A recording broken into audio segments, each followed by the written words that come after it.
So first we take the avocado and we cut it lengthwise, just like this. And watch your fingers because it is coming back around. And once you get done with that, what you're gonna do is you're going to grab by both sides, twist opposite directions, split it apart, pretty easy. And next, what you're gonna do is you're gonna take your knife and you're just gonna press it straight down into the seed. You can kind of do a little rocking back and forth motion to kind of get the knife into the seed. Be careful on a ripe avocado, it could go through. So just be careful. Now, once you got that out, what you wanna do is, you see the ugly bits? You wanna take those ugly bits out. Just get them out of the way. Bye. Okay. Now, let's scoop that out with a large spoon. Bye. Okay. Now, once we got that done, what we're gonna do is we're gonna cut the avocado lengthwise, just like this.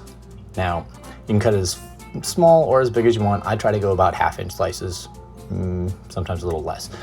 Now, once you get done with that, take a large spoon and you want to scrape it up against the outer shell, and that's gonna allow that spoon to scoop it out really easily. Now, once you get done with that, plate it and enjoy.